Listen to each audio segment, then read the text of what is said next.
I like Start that. this shit all right. Yeah, let's do it. Let's drink to that. Let's drink to that. Cheers, my boy. Cheers. First of all, Clink. Oh. if you hearing our voices, you are listening to the first episode of Let's Drink to That podcast. Hey now, say now. It's your boy Antoine, the source. I'm Sydney.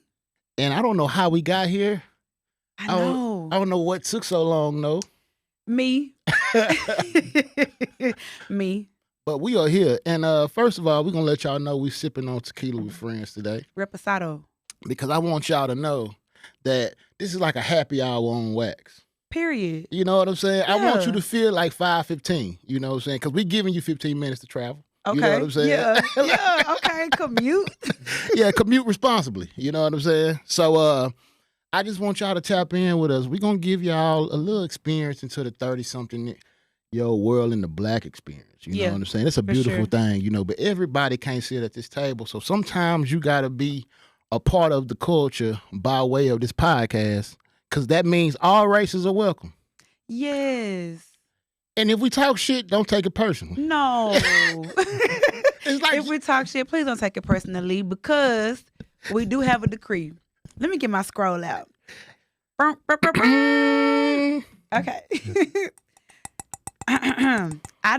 We decree. We shan't bring past trauma on the podcast as gospel. We shan't irresponsibly speak non-truths. We shan't be boring or hold back. At all.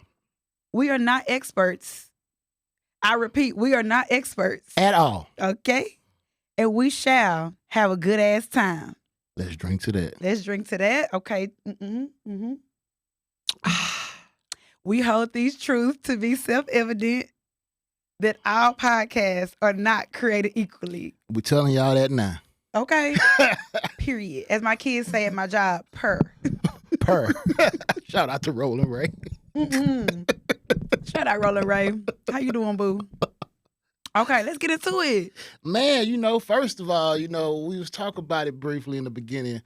Like, damn, how did we get here? Yeah. You know what I mean? How did you waltz into my life? Man, you my Dallas liaison. You my Oak Cliff liaison. I like to liaise. For those of y'all who don't know, Sydney is the Oak Cliff plug. Anything you need to know that goes on around them Oak Cliff boundaries. She is tried and true, bred, and bounded to that hood, but in a good way. Yeah. Steady pointing to it. I work there. Shout out to Fort Oak Cliff. I live there.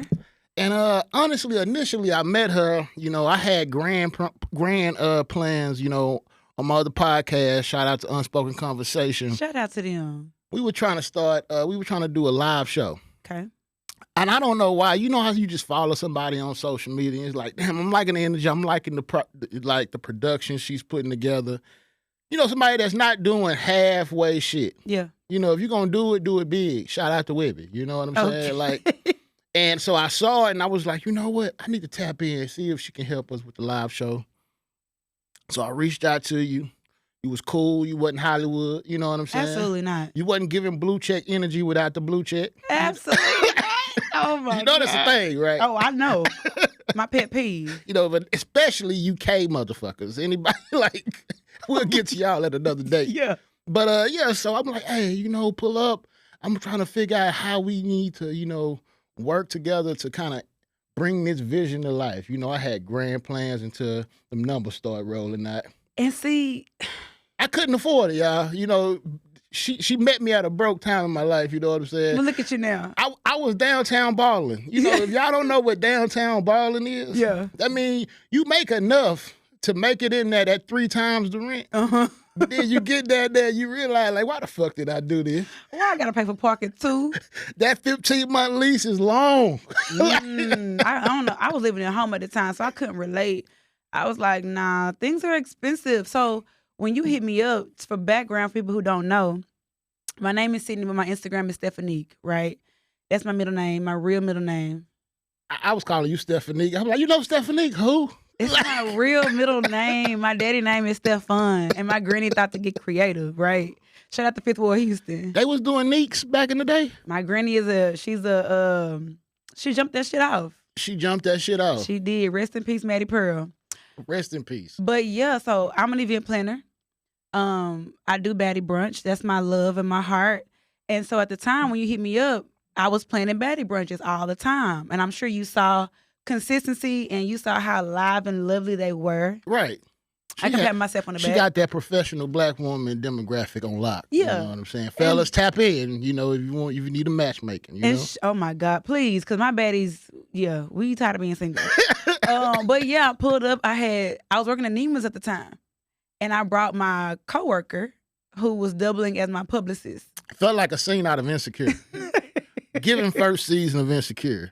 And I love the reverse role, you know what I'm saying? You could tell that what was she? She was Cambodian. The cutest little thing. Cute like a button. You know? Filipino. Tita, if you listen to this, don't be mad. But y'all came over in y'all business casual. You know, of course, I'm working from home at this time, so I'm looking like a nigga basketball shorts. And it was a lot of men. Yeah, it was me and my co-host. Yeah. And so we sitting there at the table, and I could tell then as soon as she walked in, we couldn't afford her. I was like, yeah, we ain't gonna be able to. We can't swing. I'm gonna let her know the vision to see what she can help. I appreciate that. At least give a consultation. Yeah, you know that part. It's a consult. So, and from there, you know, she just remained solid. But you know how you get cool with somebody via social media, and then you see them out, and you like before you know it, y'all partners. But where we really tapped in and got tight was when you took me to the Big T for my first visit. You know what? I'm really proud of that moment. And you posted it on Instagram recently. So at the time, I mean, I love grills, obviously. Like, I'm from the South, but let's be honest. Keep one. You know what I'm saying? And so I was like, damn, Beyonce had this she had a 6-piece, 2 fangs on the outside, 4 open face in the middle. And I was like, I want that. Yeah. I'm going to Big T. Antoine DM me was like, I'm coming. I was like, bet. I needed an excuse to go to Big T, but I ain't want to just be the random nigga just walking through Big T and you can tell he don't belong there. You needed somebody who was integrated into the culture. Like, I'm going with you. You know, just tell me where I need to meet you. So I pulled up on that at Big T, and we've been click tight since, man. Yeah, and it's not been weird. It's been awesome. Like, I rock with you. Oh, it's sentimental already. Friend. I'm going to tell you now, man. That's why it's important to have real friends of the opposite sex, man. Speak on that. I feel as though if you aren't able, I'm gonna speak from the perspective of a man. If you aren't able to control and maintain real platonic relationships with women, it's a you issue. Let's drink to that. The reason I say that, man, because I feel as though being able to have real discourse and dialogue with no real like agenda in place. Yes. It makes a lot. You find out a lot about yourself and the other gender that you wouldn't normally know, because a lot of times when you're in a romantic relationship with somebody, there's a guard there. Absolutely. There is, even though we claim transparency, you don't really get it for a while. You can't just be saying everything to your partner. Exactly. So you need someone that's gonna check you sometimes. It's like, maybe it's me. Give you a real woman's perspective, a real man's perspective with no agenda attached. And also, there are some do's and don'ts. And one of the biggest don'ts, fellas, if you are in a relationship and you trying to claim you got a homegirl, the homegirl got to meet your girl. Period. If she doesn't know your girl and have a rapport with your girl, that can't exist. And you can't be fucking speaking about it. Like, I dated this guy back in 2016. And he used to be like, I was like, where you at? He was like, oh, I'm grabbing dinner with my homegirl. And it's like, who the fuck is this homegirl? Because for me, she need to pull up. I have so many guy friends, and I understand that there can be some insecurity there. So I make it a point to introduce my partner to my homie, my partner to my partner. Right. There has to be an introduction there. So I was doing that shit, right? So when you're talking about this mysterious homegirl, at this point, she ain't no homegirl. She's the other woman. Like, period. Like, what the fuck is up, bro? So you have to do that. My homeboy one time, he was dating a girl and they were getting really serious, and he made it a point to, like, we went to breakfast. It was real simple. We went to breakfast. I met her. She got a chance to see my personality. me and him have been knowing each other since like elementary. Everything was hunky dory. You know what I'm saying? Because we made that introduction. Let her put her intuition to work. Period. Because if y'all have a real dynamic that's platonic with no BS, someone will be able to see that easily. You know? And if she can't see it at that first meeting, that might be over time. Because initially, like, to me, let's be real, ladies, if you're listening, or men, whatever. Like, if you introduce me to some girl that's supposedly a homegirl, my first thought is probably that she want to bang you. You know what I'm saying? But after that third interaction, because sometimes homegirls, y'all be tripping sometimes. Y'all be trying to piss on your tree, too. And you can't even say it's time sometimes because, you know, we saw Brown Sugar. You know what I mean? Like, they knew each other. That's me, my best friend's favorite movie. That's sick. But what I'm saying is, you know, some people like, I've been doing this since the Sandbox. Nigga, you did glowed up. You know what I'm saying? You got abs now. You know what I'm saying? Not abs. You got ass now. Whatever, you know what I'm saying? It's like, all changed. We grown. So I say all that to say it's a progression of introducing that partner of yours to that person that has a real place in your life.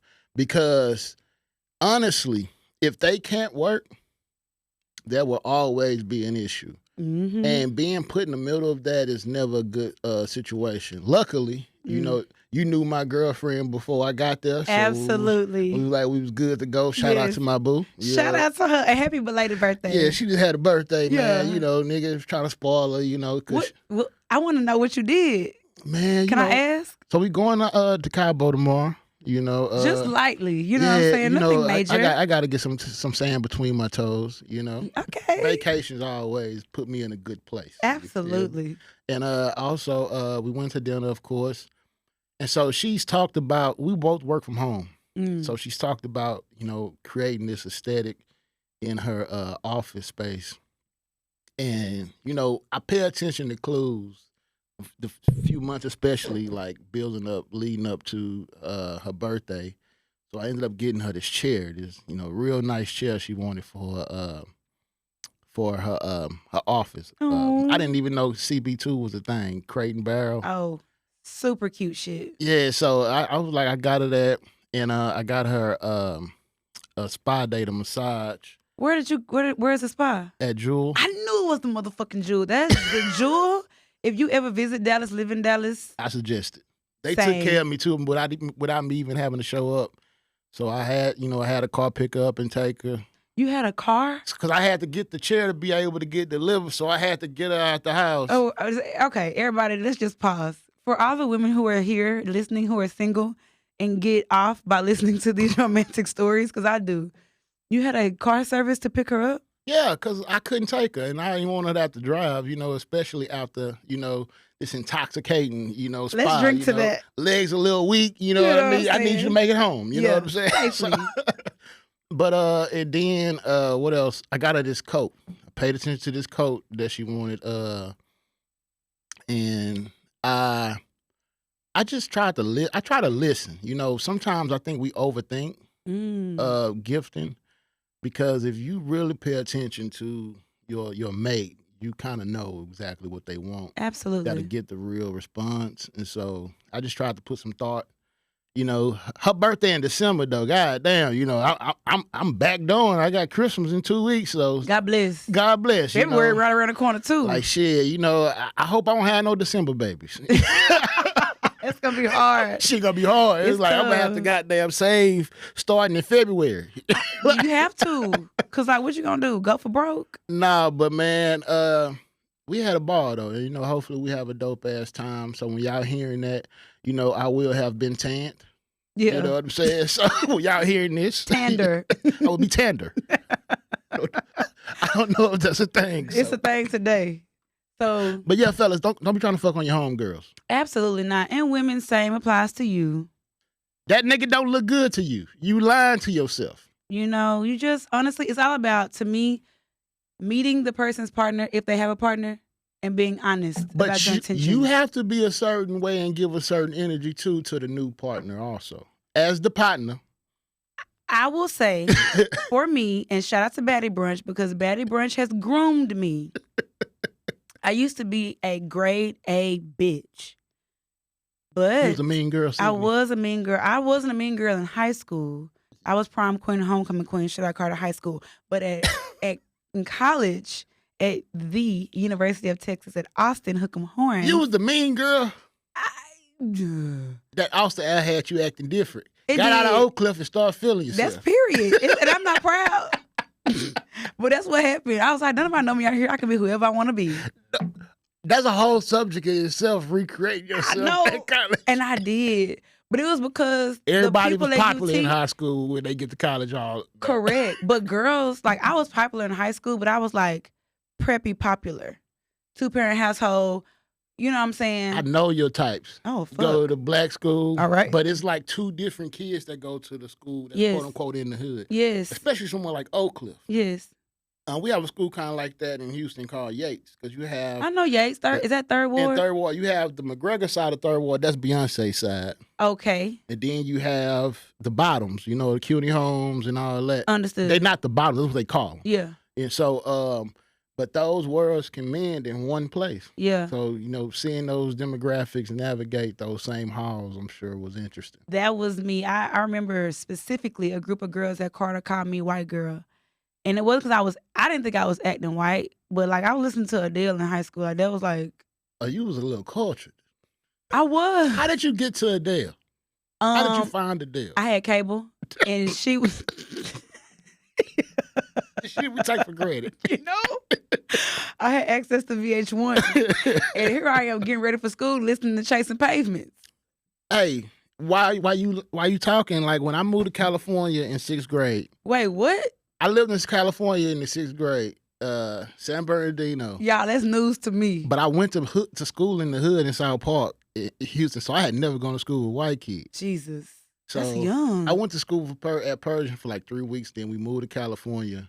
I get to school, and you know those like schools you have on like those Disney Channel movies where it's my like favorite. I'm a Disney kid. Absolutely. And like the mountains in the back. It literally was there, and I remember I had a Michael from the Wood moment. I ain't get hard or nothing. Okay, not I can specify. I was only in 6th grade. I hadn't jumped out the porch yet. Yeah. It was around the corner. But so I came in. I had a Texas Rangers jersey my mama had bought me, and it was waiting on the bed because she moved there a month or so before we got there. So when we got there, she had our room set up.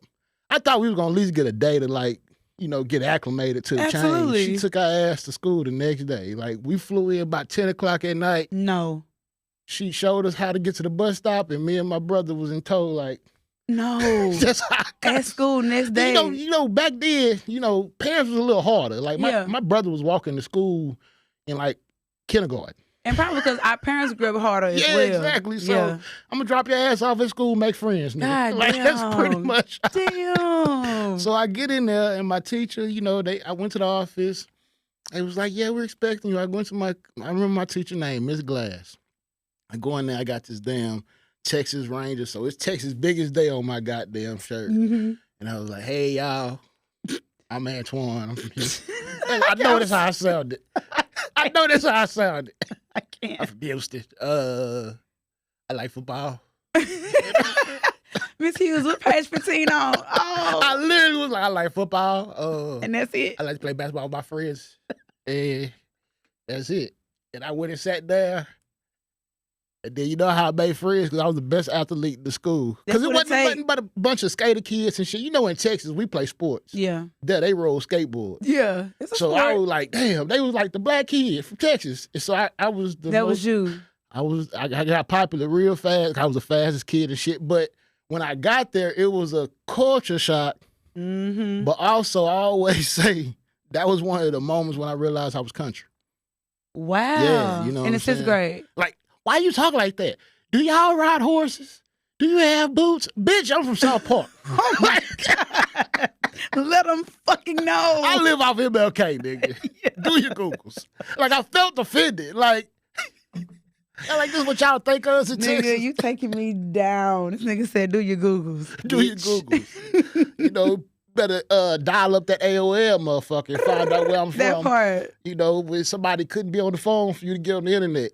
Ooh. Y'all don't understand them struggles, youngsters. that was a very tough time. I think I Oh my realized God. I was country in college because my accent. I didn't know I had an accent, but apparently I do. But whatever. Apparently. Nigga, fuck you. I'm country too, so it feels good to not be the only country motherfucker It's on a the country podcast. show. Hey, You know what I'm I'm from saying? Texas, nigga. Period. 45 Connect. Yeah, outlet. You know I had never been to Dallas before I moved here. That's sick. Like, I literally had never been to Dallas in 23 years of living until I got here. That's crazy. I have all my roots are in Houston. All my family went to Kashmir. North side. Yeah. Shout out to y'all. Outlet. You know what I'm saying? But, so we got a little bit more, but we had to kind of bring y'all up to speed on how we met, our background. Yeah. Kind of set the table on Yeah. what's going on with the podcast, So, before we get, really started, we kind of want to let y'all know what y'all can expect from the podcast. Okay. Because I feel like podcasting is a derogatory term these days. Let me just say this. One thing y'all gonna get from me is like, and I know every bitch say this shit, but like honesty.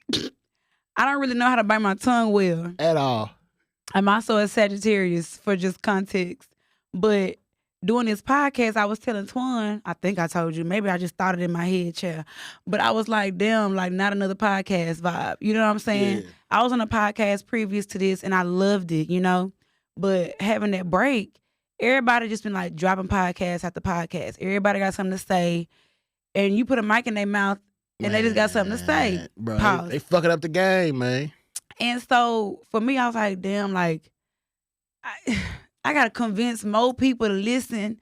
It's like one of those things. If you are a makeup artist or a hairstylist or a clothing designer or an event planner, you're used to people creating brands that are in your lane all the time. You know what we are to the podcast game? We're Nas. New Nas. Explain, like 21 Savage hating Nas? No, Nas that's winning Grammys, doing collab albums with Hit Boy. Understood. We're seasoned lyrical rap in a world of mumble rappers. Look at us. Look at you defining us. That's what we are. I like that. Tap in. I like that. You know what I'm saying? That makes me confident because it's always like, what's going to set your podcast apart vibes. And for me, to be honest, I don't think about that. What sets us apart is us. Not to be like head ass or nothing, but like, I'm me and you're you. Right. And like when we're together, there's an energy and a synergy there that no one else has because we're not on those shows. So it is going to be what it's going to be. And it's y'all's choice to listen. Right. I hope you listen. But at first I was nervous. I was like, fuck, like, you got to start a new Instagram. You got to start a new YouTube. That's kind of the fun part, though. Is it? Because you can kind of set the stage, and also the fact that we've been on podcasts before, we kind of know the missteps that we took last time, and also you get a new canvas. That's true. You kind of, because I said with this show, I'm hoping that we can kind of go outside of our norm. Mm-hmm. Like we want to have guests from outside our normal walks of life. What kind of guests you want to have? Let them know what we expect. So I want to have a dominatrix. I like that. I don't like that, but I like that. I want to have somebody in a polyamorous relationship. I want to have a pastor on here, a reformed pastor, like somebody that came from. They used to get down. Yeah, Hallelujah, holla back. Shit, I mean, I want to have people from like that are foreigners outside of this American culture. Yeah. That are new here because my girlfriend had experience. Yeah. So I just want to see what is the lens. That people see America in. Hell, I want somebody who used to be a pimp back in days. Like, I want to know. Slip back. Okay. I want somebody who is creating an app from scratch, like who's worked and delved in tech. Somebody that's an angel investor, somebody that's rich. I want somebody that's a fucking trust fund baby. I want a trans person. Okay. Because that'd be a dope. I just really do, and not for like likes or to check a box, but truly to have an honest conversation about things. What's the right terms to say? How do you feel about people's ignorance? Do you give people a chance to get acclimated to learning terms and things like that? Like I want to have a trans person on the show. I would also love to have a baby boomer. Oh, somebody, I really want to have a conversation with someone over 60. Specifically, my parents. We got to get that black. Oh my gosh, black love. They like the Black Cosbys. I love my mom and my daddy so much. Cliff, not Bill. Absolutely. Cliff. Thank you. Yes. Huxtable. They the Huxtables. The one on the show, not behind the scenes. They the Huxtables. Yes. Like, I would like to have my parents on the show, or, baby boomers. I would love to have, I know people have done this before, but I do want to have a therapist on the show. I want to have a mental therapist, Mm-hmm. like someone who we speak to, and also want to have a sex therapist on. I need to go to sex therapy, just for the record. Because intimacy is something that's a lost art with our generation. Absolutely. So I want to have that type of discussion. Yeah. Someone who's into, like, reclamating the neighborhood, like a lot of people who are investors in real estate. The reason I say that is I've noticed there was an uptick of entrepreneurs and things, but I feel as though I want to talk to people who made their money during COVID. Ooh, that's me. Like, because I just want to just have so many. I'm saying this to say we don't want to just have our homeboys and homegirls pull up and just have redundant conversations. Absolutely not. If you have an alternative perspective or job or lifestyle, whatever it might be, or just a story or an experience that is outside the norm. Yeah, especially for me and my best friend Bammy, we talk about this all the time. Black girl tragic, right? Mm-hmm. I want to talk to somebody who failed. Like, I want to talk to somebody who was like, hey, I started out doing, in 2016, I had this type of brand. It was going great. I couldn't scale. I couldn't keep up with the demand. So I stopped. Mm-hmm. And now I work a 9 to 5 and I love it because I love having healthcare. Like, I want to talk to somebody like that because I think we always be like, oh, entrepreneur. Want to talk to new mothers? Oh my God. I heard you can lose your teeth being pregnant. You can lose your teeth. your teeth life? Can spread. Discoloration. Hyperpigmentation. That shit's fucking wild. So that, like, I always say, birthing a baby is the ultimate sacrifice. It's the closest that you come to death. Yes. And, like, you're literally putting your body on the line to bring life into the world. Period. But also, that's when the love is tested, but it also should be lifted to another level in regards to that man. Absolutely. That's why push gifts are important. Like, I cannot imagine how dope it must feel to see the woman you love carrying your seed. Mm-hmm. And, like, seeing that experience, seeing that life growing up. That's why I'm looking forward to that. I'm 36. I'm gonna be the old daddy. You feel me? Like, I'm gonna be mature father. Hey, I'm gonna be Nike tech suits. Okay. With my fresh Air Force Ones. I think he's gonna be a clean father. Yeah, I'm gonna be like, damn, he got a little flat. He got a little flavor. Yeah. I ain't gonna embarrass my kids when I go up to the schoolhouse. They gonna be like, oh, he got that shit on. When I was elementary, my daddy was rocking platinum FUBU outfits. Oh, for real? And that's how I knew it was lit. That's why, I'm gonna be suburban daddy chic. That's like that's a genre. That's a genre that we need to go on and niggas, we need to tap into that. You know what I'm saying? Suburban daddy chic. Everybody can't be a real nigga at 40. You know what I'm saying? Like, we need to tap into it. 700 FICO scores and up only. You know what I'm saying? Period. 401ks. And if you're an entrepreneur, nigga, you got some real savings. That part. You know what I'm saying? And the reason I say this is, like I said, this is a podcast for 30-somethings. Mm-hmm. We done got all, because I know I done blew through some bread. Child. In my life. I think about the decisions I've made financially and I just shiver. It's shameful sometimes. And so the reason I say that's why I want to tap into us evolving in all facets of life.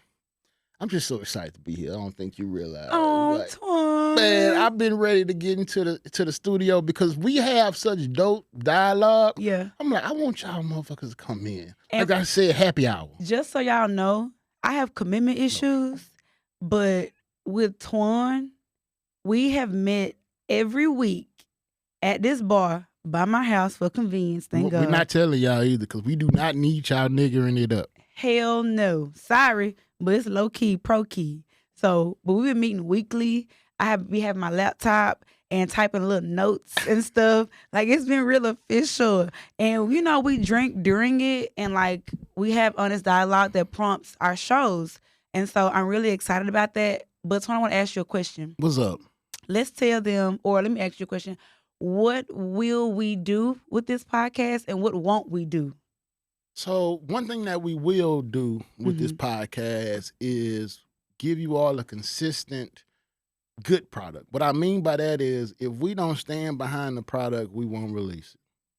That's real. And so the reason I say that is because that's just a part of content creating. You're not going to bat 1,000 every show. Also, we're not doing this thing weekly, you know? Sorry.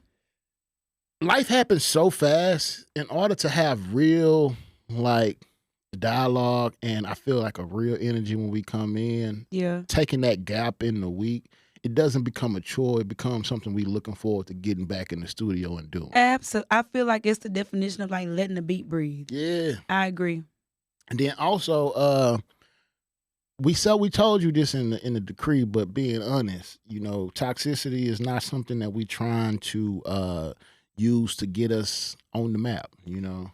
No, this is not a clickbait show. Yeah, we're not doing it for that, you know, because I really believe some of y'all be taking, like, y'all just be having fuck it moments to go viral. No. Like, you don't even believe some of the shit that y'all be saying. I think it's just you're trying to paint yourself as the toxic dude or the toxic woman. It's sick. And I have to just let you know that you got to live with that shit off of the social media platform.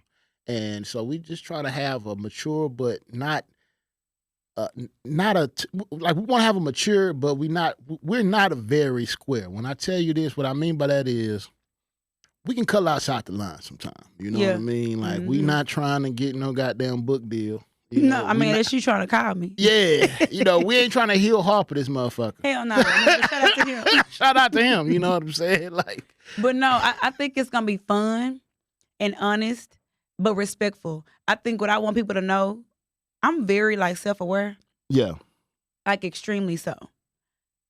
What I try to do, and I think this is where we are the same, we move in respect. Yeah. And if anything is viewed as disrespect, it's an accident. Like, I don't try to be disrespectful on purpose. Right. Ever. To any group or any person. Right. It's all my perspective and my thought and my view.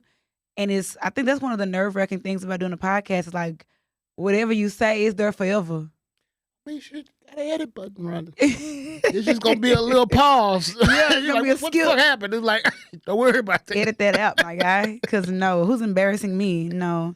Hey, but we still got, you know, money to make and deals to, you know, do. And I still work in corporate America. So the worst thing is when somebody finds your podcast that you don't want to find your podcast.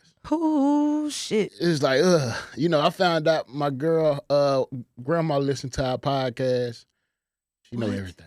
Oh my God. Hey, but she cool as hell though. But it's just something. It's something. That was the first impression. She was like, "You got a podcast?" Oh, I damn near just chest went in my stomach. Oh my God.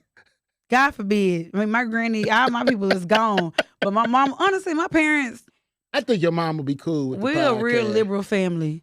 So y'all really are based off of what you tell me, and I love that your parents aren't old fashioned in their mindset, especially when it comes to having grown kids. Yeah, you know, I know some people who can't say lie in front of their parents at 35. That's no, absolutely. I curse with my parents. You shouldn't be 35 with kids talking about. He told a story, not a story. Because I literally just saw it on social media where people was like, what word that wasn't a cuss word were we not allowed to say? Shit. 93% of the people in there said lie. And I'm like, we always talking about a story. How old was you when you first cussed in front of your mama? 16. 16? It was a heated moment. She hit me in the back orbital, whatever this is. If we got anybody you that's got in nicked. Like, she hit me right here. Yeah. Whole body just went limp. I thought I was paralyzed. Legs just started tingling. Like, oh, shit. Like, I thought my career was over. 16. Mama was 5'3", man. Rest her soul. My mom was 5'3" with heavy hands. You know, I was feeling myself. I'm about 195. You know what I'm saying? I'm like, you getting attention. Man, fuck that.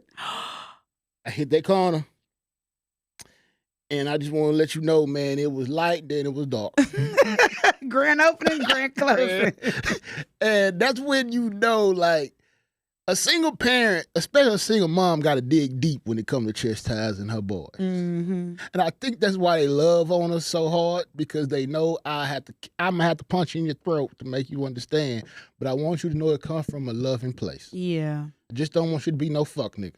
Absolutely My not. mom used to talk to me like that, like, don't be a sorry ass nigga. God forbid, thank my mama God. just used to look like, not the, oh, my baby. No, she'd be like, please don't be no sorry ass. Like, I won't be able to live with myself if I raise some sorry ass niggas. But look at you.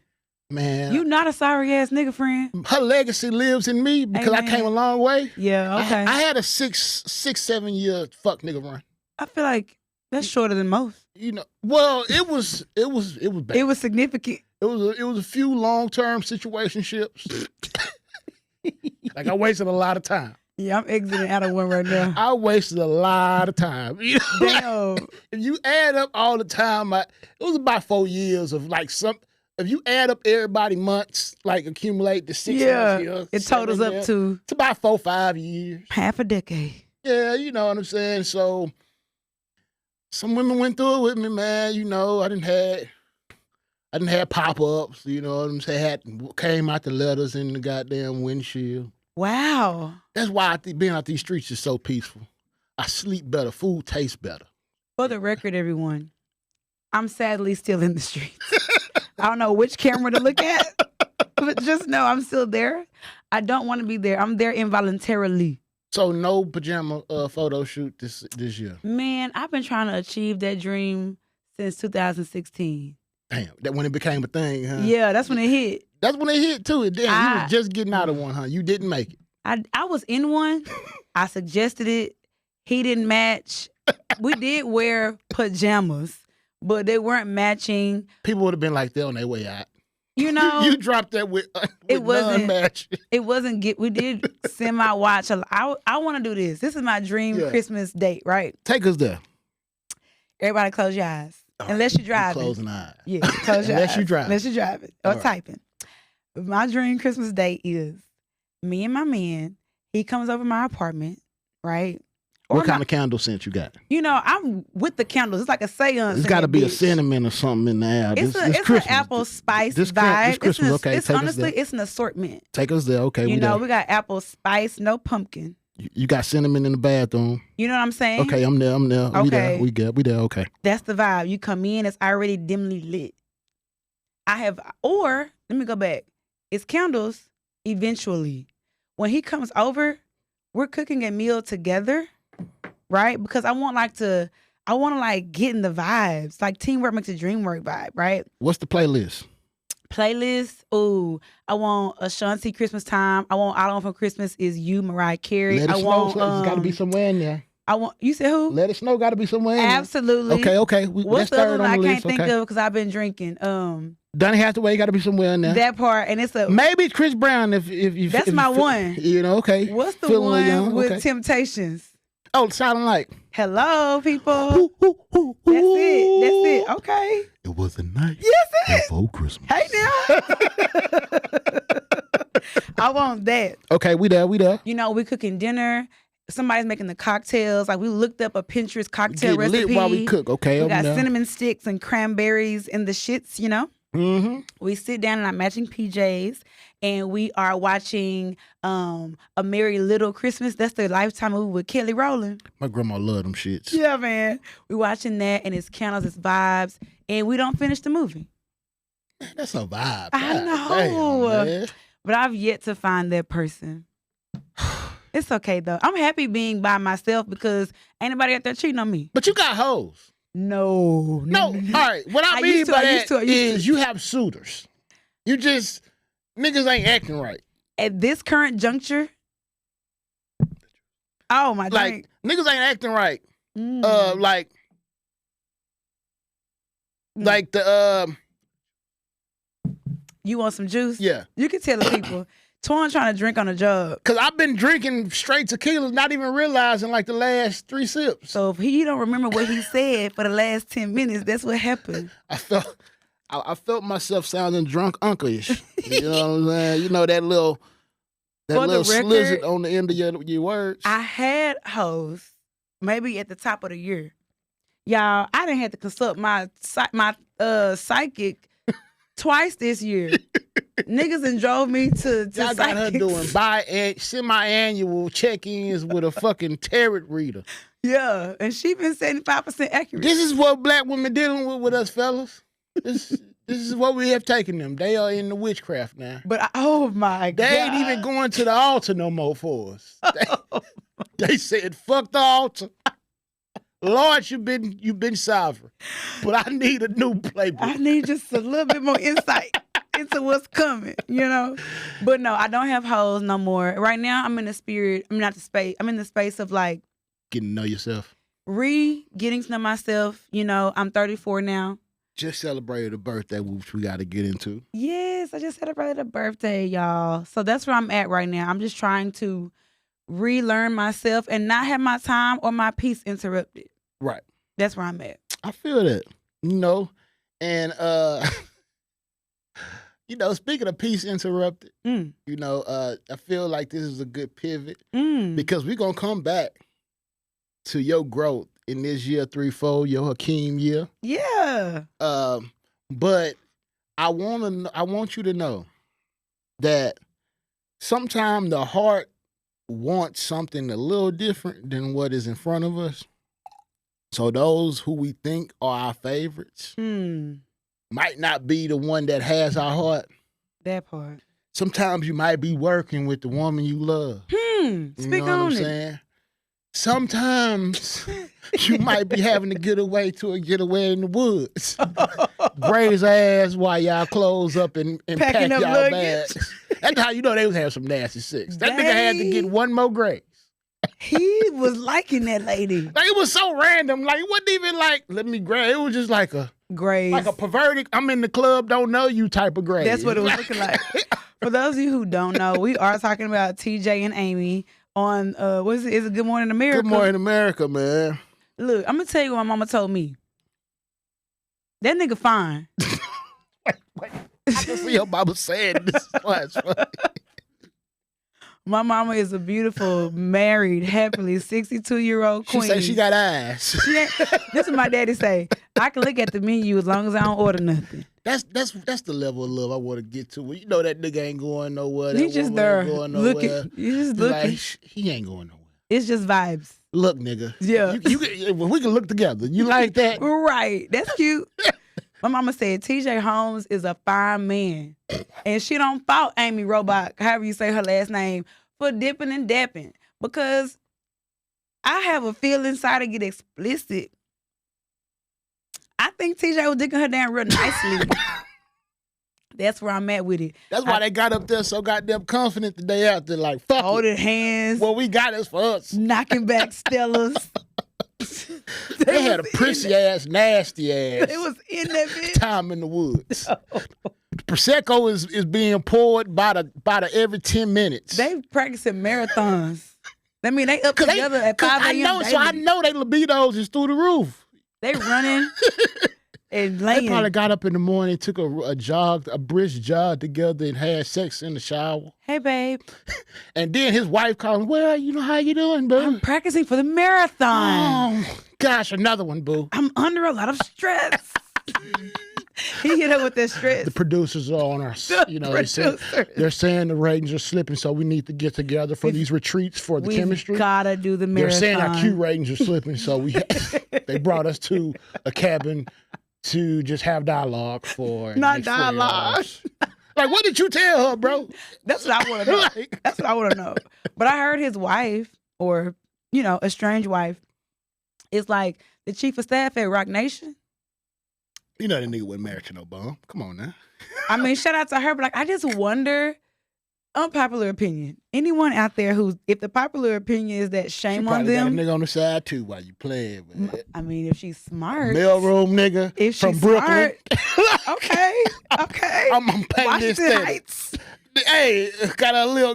He not hood. He hood adjacent. Yeah. Like, you know, he trying to get himself out the slums. You know what I'm And saying? he probably dicking her down She being his mentor. That's gonna be me. Let me lead the way. That's me. I got a feeling that that's what's in the cards for me. My fine ass man, Straight off fuck a the Tyler white Perry bitch. movie. Oh god damn. I feel like at the end of the day, I enjoyed their scandal. It was like TV. It was like a real show. If they would have let them rock out for the week, the ratings would have been through the roof. I don't know why they took them off the air. That's sick. They let them on. They kept them on the air for like a day or two. But TJ was being real cocky. But he forgot he was black. He did. It's the Like eyes. it was the eyes. It's the you know, it's the fair skin. Nigga, Yep. you one of us still, bro. Yeah. You know what I'm saying? And honestly, I think it was a little bit more palatable because it wasn't like a dark ass nigga. Right. You know what I'm He was saying? like, wait, what's his real name? We would never know Theodore. It's Theophilus. I promise. I'm gonna find this shit. I guess Theo. He gave me Theo. It's Theo something. I can't pronounce it. He feel like the nigga who married a black woman to be accepted by his family, but he always felt like he had to go over there and dip in the snow. You ready for the real name? Yeah. Lutelius. Is he Creole? He is Lutelius He French. TJ Holmes Jr. Lutelius Senior, where you at, man? Like, I feel like Lutelius was a bad nigga back in the day, man. He had hoes. I feel like And this nigga is walking in his steps. This nigga, everybody on the show was like, I too have fucked TJ Holmes. they said he was running through the whole goddamn company. But is that a crime? But if you honestly think about it, so I don't know if a lot of you have watched this show. Me and my girl binged it. It's a show called Newsroom. I haven't watched it yet. It's Jennifer Aniston and Steve Carell. And there's about who's Reese Witherspoon. Yeah. Yeah. So Reese Witherspoon and so Jennifer Aniston and Steve Carell like long-time co-hosts. And they've had like a rendezvous in the past, but like both of their spouses are kind of jealous of their bond in a way. And it just kind of shows some of the scandal and things that news companies hide for their talent. The shit damn near feel like the NFL. Do you feel like, because Newsroom was on Apple TV? What was it called? It was on Apple TV, yeah. Okay. And if you get a chance, please watch it. Like, it's so many like cliffhangers, and like even me telling you that doesn't like tell you much of the show. Right. Okay. But that's why when this came out, that's the first place my Yeah. I'm like, damn, that's crazy. And what also no one, and shout out to that black woman who's getting the support on social media, but no one gives a damn about old girl Amy husband. We ain't Amy husband who? That's why. That's why. I don't care about white male tears. That's what's funny. I'm so sorry for your loss. Like, because I know as a man, like, find out that a nigga having like bomb ass sex with your wife gotta be crippling. With like 48 paparazzi flicks. Unless y'all have one of them marriages where it's like, shit, I ain't slept with you in 2 years. Now, they said that they've been separated from their spouses since August. Because the spouses probably been know they was fucking. That's what I'm saying. So why would they lose their jobs? Because the thing about it in this society now, it's a decorum, especially when sex is in play. I thought, now I don't know the bylaws at the GMA studio. Yeah. But I thought that it was tricky if you fucking like a direct report. But that's why they say, like the last couple of days, it's come out that he's had multiple rendezvous through it. That's why I say he was running up and through there. He was the talent. I'm the star. That shit breaks my heart. Think of how many goddamn stagehands, secretaries, junior assistants that Is this the same as, not to dig up the past, but is this the same as I don't know his name, but Nia Long's ex-boo? M.A. Udoka, no, he was batting up and She was up. He was batting up there. I think he was more of they fetish. But he thought, did he lose his job? He was the subordinate. That's just why I think he was they fetish. That's kind of the difference for me. It's like, nigga, like the power element wasn't in his hand. You know what I'm saying? Yeah. Like, that's what made that a little different. He wasn't like the man in power. No, what I'm saying is the nigga still was the nigga thinking with his dick. You know what I'm saying? But it wasn't like he was leveraging who I am to like, you get ahead. No, this was like, you know who my husband is type situation. Yeah. So that's why they had to like handle him real accordingly. But also I saw Nia Long was like, she felt as though they didn't support her. They didn't. It was kind of like they got the news, ran with it, and smeared the whole shit. What do you expect them to do? I mean, that's true, This is $1 billion franchise. I hate to harp on this. I'm gonna just say this. Nia Long has not been in any controversy. But here comes this fine black man. She ain't did nothing but be fine. That's all for she the past did. 30 years. God damn. And this how you do her, MA? That's why I want a white man. Yep, I said it here. You heard it here first, folks. Do you watch Real Housewives of Potomac? Yeah. But I'm yes and no. Leave it there. What? You talking about Ashley Darby? Because that ain't the live I'm looking for. Yeah, what? You know fuck niggas don't have a color, right? Okay, that's a fair point. But this is the thing. You don't think white men cheat? I went to a school that was 6% black. I know a lot of white men. I think the type of white man that I want a hipster, woke. I want an Alexis or whatever Serena got. Does he have a dick? Oh, Serena Williams, man? Yeah. Yeah. That nigga's a billionaire. Mm-hmm. Damn near. He close. Look, black men, personally, I'm sick of your shit. I'm so sorry. I know you'll believe that because you texted back every nigga you done text today. I didn't say I was going to be anti-black men. I just said I want to welcome white men to the fold. Oh, you were welcome. Oh, yeah, date outside your race. I feel like every woman should date outside their race. Yeah. Figure out the lay of the land. And may the best man win. May the best man win. And honestly, I've never been one of those people who like, oh, you dating outside your race. I just say, handle everything accordingly. Just don't forget where your ass came from. You know what I'm saying? I can't. I used to have a Texas on my tooth. Don't be a Herschel Walker nigga. You know what I'm saying? That man is... CTE took a toll on that. Did you just read my brain? CTE took a toll. That shit is there, nigga. Oh, that nigga. That shit is there. And the fact that he had white handlers. just nigga, don't talk too much. That part. Yet still. I could just see him in a room somewhere in Georgia. They just trying to grill him. And they go to, this nigga's dumber than I thought. You know what? I'm going to just say shout out to the man that won. Warnock, is that his name? Warnock. Shout out to Pastor Warnock. Shout out to him. I'm proud of him. I'll be embarrassed if I came that close to losing the Herschel Walker. It's embarrassing. It's really like I didn't did all this goddamn work in my life and career. Mm-hmm. And you let a nigga get this close to beat me because he ran for 2,000 yards at University of Georgia. You know what's sicker? What? Is that Texans just let Abbott win altogether.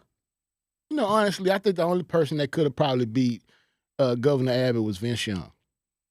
That's sick. Now you think about Herschel Walker. It's a popularity. It's like, I really believe like Vince Young would have got that nigga a runoff. They would have been like, that's a bet. He's a winner. He would have had UT's vote. He's a winner. You know, that's how niggas was trying to do Trump. What did he win, nigga? Not a whole ass thing. Well, I mean, did you see that drive against USC? That's sick. I feel like he can lead our state out of despair. That's sick behavior. That is sick behavior. He would have got my vote, though. He probably would have got my vote. I'm like, Howard Clark, nigga. Not Howard, not Madison. Not Madison High School. Oh, they had to take it back to the roots. That's sick. Like, I remember you at the quarterback bashes in high school, nigga. For the record, Vince Young did go to my college, and he is the reason that I decided to go to UT. The nigga could have been governor. Think of that. I'm just saying, when they beat USC in the Rose Bowl, I was like, this is a winning institution. You know, you just made a point that we're going to go into, right? Which is? Shout out to Prime. Okay, Deion Sanders. You literally brought us to our next point in the show perfectly. I'm psychic, for those of you who don't know. But keep going, keep cooking. The fact that you said seeing a winning program, putting in front of your eyes, made a school more appealing. I didn't even realize it. I just said it, and now I'm realizing that is the oldest thing in marketability in college sports, mainly college football. Why do you think they pour so much?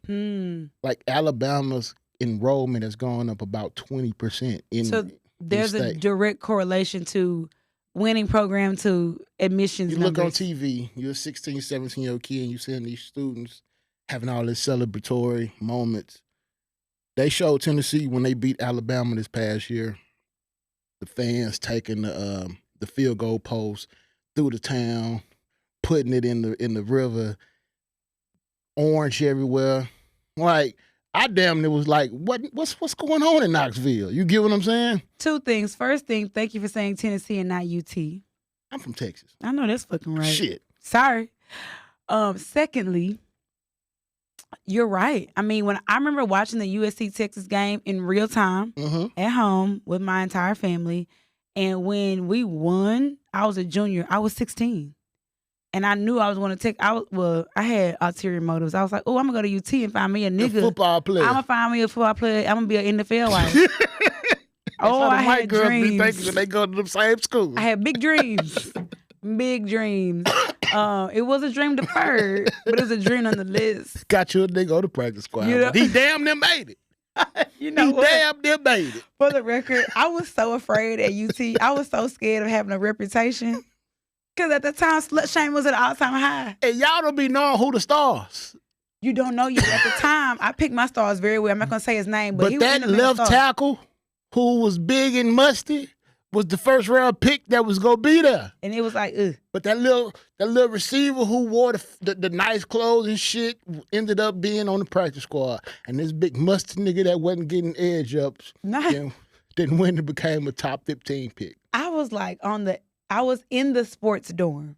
That's where I stayed. So you saw all type of shit. I had a crush on, this is very much so a derail, but I had a big old crush on DJ Augustine. Oh. That is so random. My God, that nigga there. Oh, now you see him, he lived on the 10th floor, I lived on the 5th. Oh, reverse, 5 and 10, You trying to figure out the schedule? I knew it. We both had Tuesday 8 a.m. classes. We was getting breakfast at the same time. So I was waiting in the lobby. He coming down in the moment. Oh, one time he hit the elevator for me, and I knew he was in love with me. Why you ain't shoot the shot? He didn't know my name. I was too scared. But shout out to DJ Augustine, wherever you are, boo. Man, and the reason I said that we made a perfect point is a lot of you might know that Deion Sanders, Coach Prime, as they call him, has exited in an uproar for a lot of people, exited the Jackson State program and taking a job at Colorado University. Yeah. Or University of Colorado. Let me get it right. That part. But the thing about it is a lot of people are up in arms and calling him a sellout, saying that the nigga basically finessed the swag. Think piece and Twitter all is HBCUs. Like, this is an indictment on everything that tied to Deion and his. I'm hearing about shit from Prime Prep, Truth Lil League. God damn. How the damn team mom back in Truth League didn't get her refund when she bought the Capri Suns. Okay. Like, all right. I'm just saying they bring it up all type of shit. I knew he wasn't shit. Y'all was just on his dick 4 days ago. Hello. And honestly, this is an indictment on us as people because I didn't go to an HBCU, but I grew up in the HBCU culture. I was surrounded by it. So I know it's a real thing. And that's why when people try to discredit the impact of Deion, it really annoyed me because I'm seeing all of these new media platforms that are HBCU-centric. I'm seeing all these Facebook groups because I'm in 4 of them. Yeah, okay. And like I'm seeing all of these players come from Power Fives to HBCUs because it's like if I can't play for them, I want to at least play against them. But I could just count the money. Deion Sanders' contract was for 3 years, for 4 years, $1.2 million plus ticket sales after 30% attendance. Okay. 30,000 attendance. See, the stadium seats 60,000. So $300,000 a year. Just in both, they're going to the Celebration Bowl on the 17th. The teams get $1.5 million a piece for making it to the Celebration Bowl. They made it last year and they're making it this year. What's 1.5 million times 2? I don't know, man. You know this. What's 1.5 million times 2? 3. What's 15? Is it 3? 3 million. Okay, I'm so smart. Texas University of Texas Education, y'all. You know, hook 'em horns. Hook 'em horns. I see how y'all football players. No calculator was used in the addition of those numbers. But now, and so right there, he's brought his value to the school. If he didn't give y'all shit else, y'all paid him $1.2 million, and he brought in $3 million into the damn school. That's fact. If you know math, you won in it. I can't call you a pimp if I gained more than the facilities that he had to pay half his goddamn annual salary. I heard that he gave some of his salary to facilities. It ain't like this nigga picking up the title and like I'm taking this shit with me. Right. So still be right there, right? That he donated. So they had this 10-year apparel deal with Under Armour, who had a great relationship with Deion Sanders. I think they're 2 years into that. So they have another 8 years. They still got that. Oh, man, damn. So they came up. They came up. Whether he's there or not. Whether he's there or not. Do you understand that they didn't have enough housing for the amount of freshmen that they had coming to this? That's how big their freshman class was. Really? So do you think that Deion Sanders prime time, did he owe anything to JSU? And if he did owe anything, did he pay it already? I think what happened was, as Black people, we hang ourselves on emotions, especially when somebody that is the messenger has accomplished greatness. Mm-hmm. It's like we love the person that came back to the hood or came back and like poured into us after having all of this exponential like success. Mm-hmm. So when Deion came to the HBCU world, it legitimized a world that kind of in the sports world and mostly that was kind of ignored. Overlooked, for sure. It gives you legitimacy when an icon in the sports world like Deion comes and becomes the coach of an HBCU program. Did he set, though, an expectation that he would be there long term? Or was he that an just assumption? said God brought him there. He said he was swag, didn't he? I mean, he had a song. That nigga didn't pour more into the swag than any of us. You got to think. I know I have. Deion makes more than $300K just being Deion. I make more just being me. Like he on Affleck commercials every time you see a football. You don't think Affleck paying him more than $300K annually?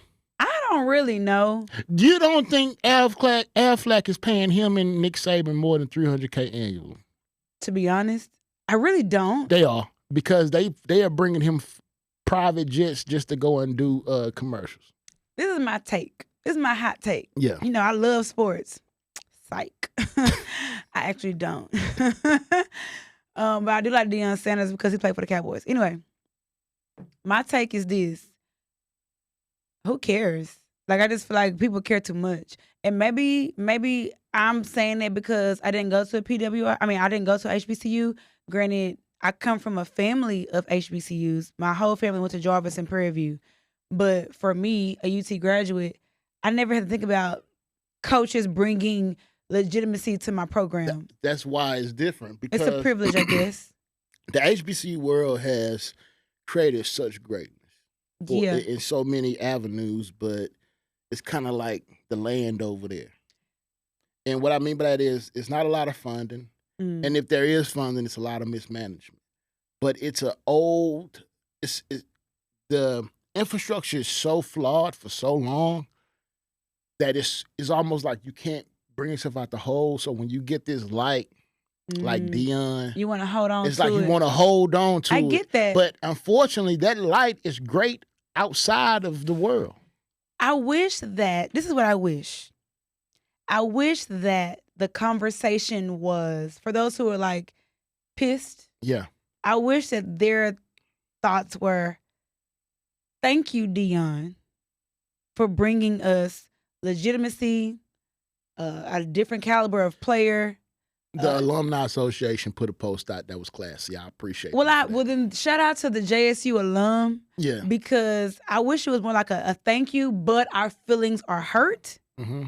And I wish the opposing side, the ones that are like, he always said he was leaving, and aren't you supposed to elevate in your career? Those were the people whose teams was getting their ass whooped by Jackson State. Even them people, I don't even agree with them. Like, it's like, okay, yeah, maybe his plan was to always elevate.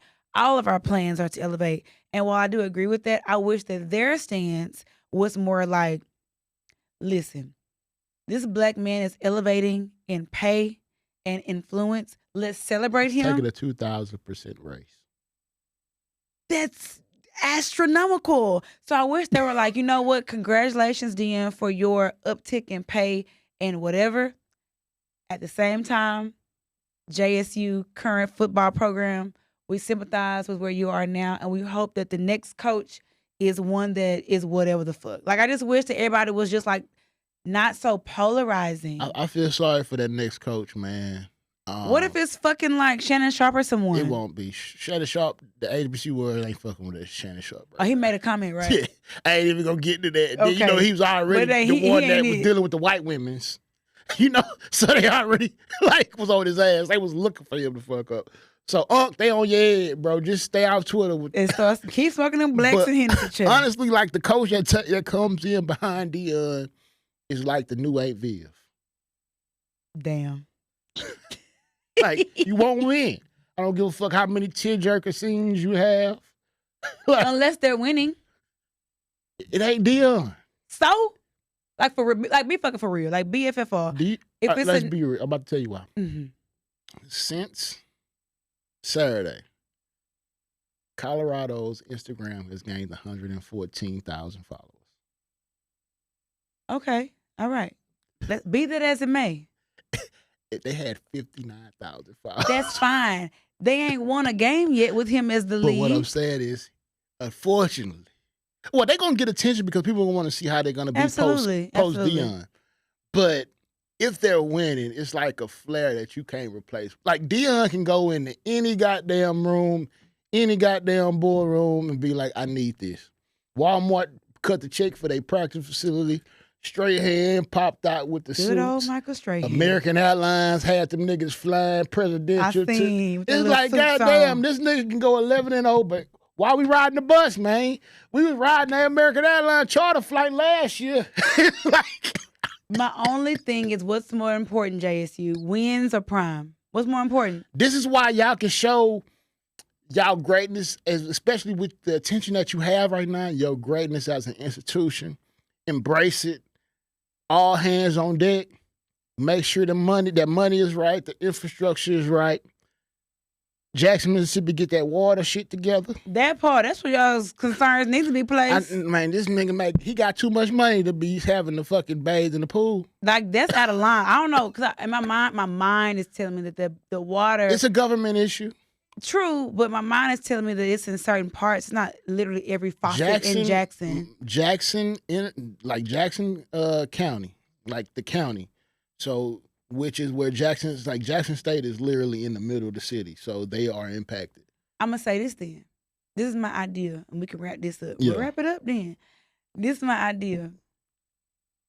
Deion, you have now accepted your position in Colorado. You need to donate a beautiful sum of money post-departure to the Jackson water crisis. And that way, you can leave on a good note and a clear conscience. I think the best thing that he can do is schedule Jackson State and get him a big check. That's fine, too, but like, damn, like, water? Well, the thing about it, people been donating water the past 8 months. So they like, man, nigga, we don't want no more goddamn money towards. They need water, right? Jackson, tap in. Let me know. DM me and let me know, because I think that Deion needs to like be like, here's $100K to clean water. They gotta pay $300K to Jackson State, which is about for the rest of his contract. Okay. So Colorado's going to send a check for $300K. Honestly, it's like I don't know what else he could do other than like the man lost 2 toes and still was trying to coach on the sideline for 2 toes. Yeah, he literally lost 2 toes. He has 8 toes now. He lost 2 toes last year. He was wheelchair bound. He was literally fighting. He almost lost his leg in his life because of infection, and still was on the sideline in Baton Rouge. Now they ain't saying that on Twitter. Well, we saw it on YouTube. You know, they had a whole documentary of last year. Like, that man was fighting for his life. Tracy was right there, though. That's when I knew Tracy was a real one. Yeah. Tracy ain't want to be in no fucking Jackson, Mississippi. I'm sure she was never I saw how happy she was when she got off that jet in Boulder. She was like, out this bitch. This is my... Yeah. I'm so proud of you, baby. I always knew you could do it. They sent the jet for... Because they showed a clip of him taking the trophy at the SWAC championship. She was like, we got to play the catch, nigga. Bye. We at this bit. So, man, shout out to y'all. Shout out to Jackson State. Shout out to HBCU. Shout out to Prime. And good luck to y'all with everything in y'all future endeavors. Period. One last thing before we get out of here. Mm-hmm. So one of the main segments that we want to do is let y'all know, we're going to champion and big up accomplishments in the culture. Yeah. And the segment will be Let's Drink to That. Yeah. And this show, what are we drinking to, Sydney? For me, unless you differ, we drinking the Brittney Griner. Yeah, cheers. Clink. They ain't let out, man. I tweeted first thing this morning. I'm happy for her as if I know her for real. Like, for real, man. Honestly, I could only imagine how crazy the last 9 to 10 months has been for her. They showed the video footage for her leaving jail. And all I can say is y'all wrong for that haircut y'all gave her, bro. She left with that Russian Caesar. Now, I ain't seen it. Twan didn't Man, seen it. they plugged the shit out of her, man. They gave her one of them barber college haircuts. God damn. The barber college haircut is when you growing up and your mama got a tight month, so she can't afford the $10 to $12 for your actual barber. Yeah. So she go to the barber college. These the barbers that's trying to get they certification. I got my license. hair pressed at the barber college. So you just basically sign your name on the list and roll the dice. Like, God bless. Sometimes this shit Hope gonna for the work. best. Like, sometimes this shit. But then we having haircuts in Russia. That's what you would think. That's why I'm like, she went over there with locks and came back with plugs. Her locks are gone? Gone. The whole side just balded. I'm like, they wrong for that shit. They gave her a chili bowl. That's why I call it the Russian Caesar. That's out of line. They gave her a Russian taper, man. That them black people don't have the guards to fade I'm in sure nobody like, shit. What in the I can only imagine her sitting down for that. The first barber that go and clean that shit up going viral. Amen. Hey. And she's a pretty girl. She gonna come out on top. Yeah, she gonna come out on top, bro. She gonna write a book. Just, go on and write a book, get your checks. And I honestly, on a serious note, I hope that, I don't know what she had to endure, but I hope that, like, on a mental health scale. That's the part I'm worried about. It's just like, PTSD is a motherfucker. I don't know from experience, but I can only imagine. I can only imagine. Like, on an episode, I'm gonna let y'all know of my experience in Dallas County. Okay. In Tarrant County, had so I'm gonna let y'all know one day of my experience about that, And I will let y'all know about my experience in Dallas County. Shout out Loose Theory. We're a few jailbirds. But shout out to Brittney. Shout out to Brittney. I'm so glad that you're home before Christmas. I hope that you can rest and be just comfortable. Before we get out of here, one last topic. Mm-hmm. We're gonna spend like the last 10 minutes on this one. We tired of y'all in this 50-50 conversation. Yeah. But we wanted to provide context though on the 50-50 conversation. I think when it comes to that, everybody has such a limited spectrum and view when it comes to 50-50. Like, basically, they expect the call on the first or the second, like, nigga, where your half at? Mm-hmm. That's how they expect it to look. Mm-hmm. To me, 50-50 doesn't look that way. Okay. I have the privilege of cohabitating with my girlfriend, and to me, 50-50 looks like, okay, we're getting to a greater goal, so we're scratching each other's back to reach a common goal. Okay. But it's some numbers here that I had for the group. And I just wanted to put context as far as, like, in the world that we live in now, with the amount that everything costs, it's not going to be a lot of women that are able to be kept. Unfortunately. Speak on that. If we're being real. And I'm not one of those chauvinistic dudes. I'm being honest when I speak of this. So if we're going to go into the stats, let's go into the fact that, did you know that 9.4, as of 2021, 9.4% of men make more than $100,000? Men or black men? Black men. Say it again. 9.4% of black men make over 100,000 or more. So 6 figures. So less than 10% of black men are making 6 figures. And we haven't spoken of whether that's LA, New York, Houston, Atlanta. They don't care about the cost of living. Because that matters. That matters a lot. Because 100K here ain't 100K there. Exactly. Yeah. That's damn near fucking minimum wage in New York. Definitely, no. Big fucking fast. And so it's just to put things in perspective as far as this, we can't be like the 50s and 60s. We can't maintain on one income. But I feel as though if you are privileged enough to be able to make enough to be able to sustain a household by yourself, most of us have working mates. Allowing her to take time from household bills to pay down her debt is a big thing. That's what I want. Allowing her, if she's a new mother, to be able to stay home so y'all don't have to pay $2,000 to $3,000 to $4,000 a month in daycare fees is a win because you're canceling out her income. Right. But she's also getting that bonding time with her kids. Or if she's the breadwinner, this man finds a way to bring his value into the household monetarily, but also being sure that he's taking over more of the custodial parent duties. Yeah. I say all this to say 50-50 does not always look financial. That's very real. It's not a bill thing. That's real. And I think we don't look at 50-50 from an effort perspective. It goes strictly to a financial realm. Our bills $5,600. You pay $2,800. I pay $2,800. Whatever works for you works for you.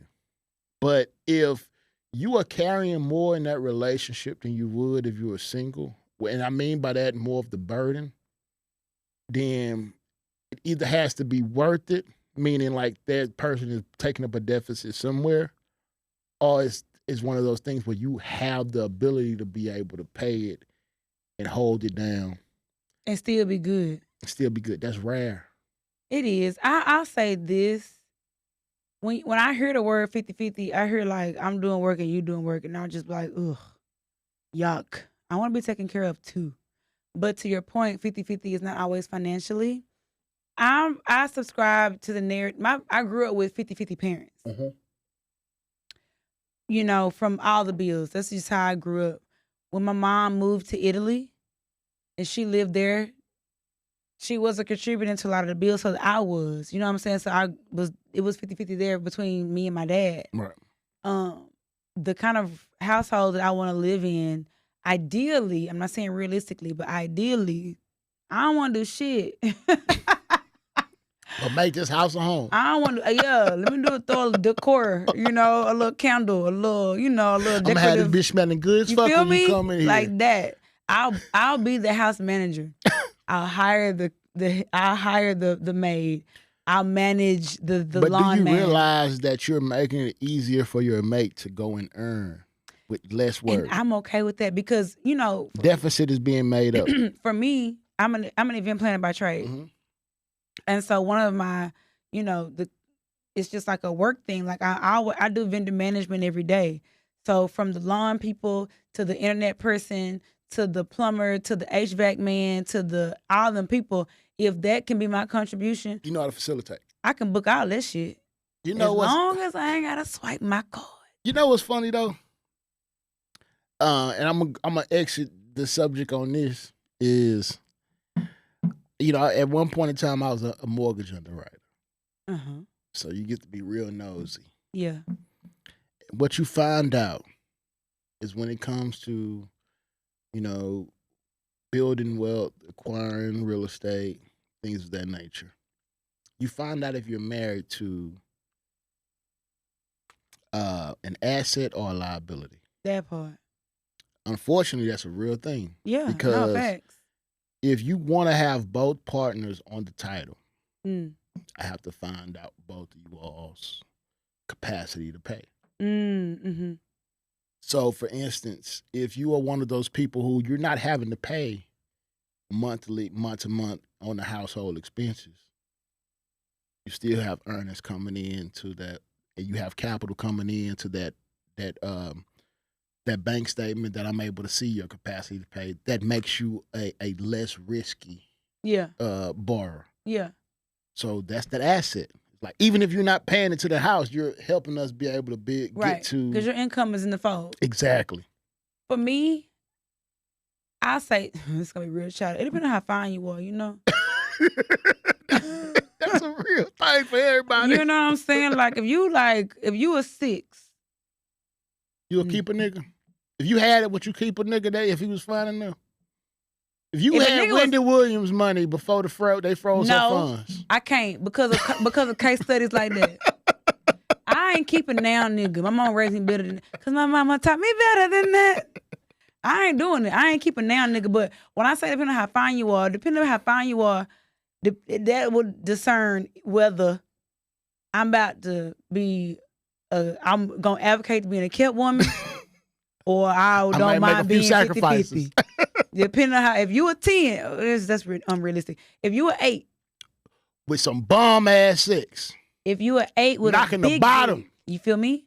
If you a 8 and it's heavy, then we can go 50-50. We can negotiate. Whatever you want to do. We can negotiate. How about the mortgage? You feel me? So nigga, you gotta come with it, man. You know what I'm saying? Find out your intimate goals and go on and tap into that. I'm fine. Now, if your dick is pop small, that honey before y'all date. If your dick is small and you a 6, quit fucking playing with me. Don't play in my fucking face, nigga.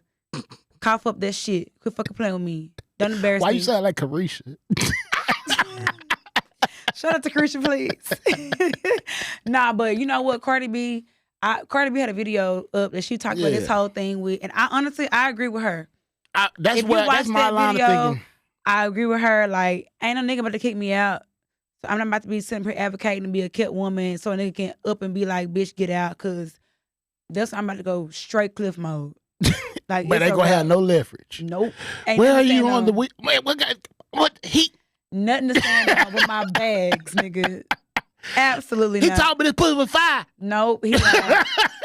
So yeah, I agree with her. Like 50-50, I think that it should just be comfortable to how much you make. If I'm making 60 and nigga making 100, I'm gonna pay my 30, you pay your 70. You know what I'm saying? Like, it's gonna be like that. I feel that. Easy and simple. We here. You know what I'm saying? We see each other. We tired of hearing y'all on social media talk about it. Give it up. And honestly, I think this is like where we gonna end this one, because I feel as though the next thing we have, the conversation we have, I want to be able to go in depth with it. Okay. But I feel as though this was a great first episode. I think so too, friend. It felt good. I think so too. And I'm looking forward to coming back and chopping it up with y'all again. Yes. You know what I'm saying? Any last words before we get out of here, though? Yes. For me, I want to just talk about, just briefly, how this show, why I wanted to do this podcast. I wanted to do this podcast because I grew up on all that. Any Nickelodeon kids out there? Yeah. Shout out. And so on all that, there was episode Amanda Bynes had called Amanda Please. Dear Amanda, that's me. Was she in the bathtub? She was no, that was Pierre Escargot. Oh, okay. Amanda was in the bed sitting Indian style. The bed, yes. Okay, I remember that. Okay. And some people was writing in. I want this podcast to be a write-in format. And I want you guys to write in. If you want to. You can be anonymous. You can be anonymous. Do a little, kind of like a strawberry letter. What can they write into? I want them to write in. To our email. Which is? At Let's Drink to That Podcast at Gmail. Yes. And it's spelled just how you say it. Yep. Let's Drink to That Podcast. And we'll also put that in our Instagram on our social media, so you'll be able to understand where you'll be able to write into. And we really want to hear from you. Yes. There is nothing that will shock us. This is my thing. I used to be listening to podcasts and I'd be disagreeing so bad. I want to let them know how the fuck I feel. And like, how can I write into these people? Call our ass out. You can cuss us out, verbally. So write to me. I want y'all to write to me and let me know what's one life-changing thing that you did for your birthday. Because I just turned 34, and my mom is a breast cancer survivor. Mm-hmm. She was diagnosed with breast cancer at 34. And so my gyno recently was like, you need to get a mammogram. Mm-hmm. And so I got my first mammogram 2 days ago. No, I got my first mammogram yesterday. Okay, so that's a big thing with us as being able to capture those things that are health based. Absolutely. Preventative. Yeah. And so I was nervous. I called my mama. I had the privilege to be able to call my mama. And was like, mama, like, what I'm supposed to like expect? She's like, it's gonna be discomfort. You know what I'm saying? It's gonna kind of hurt. They're gonna squeeze your boobs and stuff. So I went. They gave me a cape and shit. I went to Solis, SOLIS mammography. Where I went, and they put my boob on this X-ray machine, and they smushed it in different ways. It was real. It was a lot of pressure. But they want to make sure they can find. They got all the tissue and stuff, and so I find out on Sunday or whatever, like what they found or whatever. I think I'm pretty good because I do regular checks in the shower. But that was what I did when I turned 34. Okay. When I turned 33, I booked my first adult therapist appointment, and learned some things about myself, about me being a perfectionist and me, just a whole bunch of shit that we'll get into later. But I'm trying to do this thing to where when I turn in age, I do something to better myself, whether that's, mental or, physical. Yeah, health. So I want you guys to tell me whether you went to therapy for your birthday, you got a mammogram, a colonoscopy, you went to go speak to your long lost father. What life-changing thing that you do kind of around your birthday, right into us, or you can DM me your shit, whatever you want to do. Like, let me know, because I want to share it on wax, and just create a community. Yeah, because I feel like next episode we're gonna also get into your celebration. Because I want everybody to understand that I found out something about myself. All right. At your party. I found out some things with myself too. We'll talk about it next time. But we enjoy y'all tapping in with us on this first episode of Let's Drink to That podcast. Thank you. Thank you so much, y'all, for listening. We love y'all. I don't know y'all yet, but I think I love y'all. And make sure you follow the podcast at Let's Drink to That Pod on Instagram. Yep. And also, you can hit us up. I'm at Antoine _DA_source. And I'm at Stephanique. That's STEFONIQUE, the most fifth wardest name you could ever think of. Hey, man, shout out to Stefan. Yeah, shout out to my daddy. Cheers. Let's drink to that. Hey. Cheers. Thank y'all so much. We love y'all. Man, we out. Bye.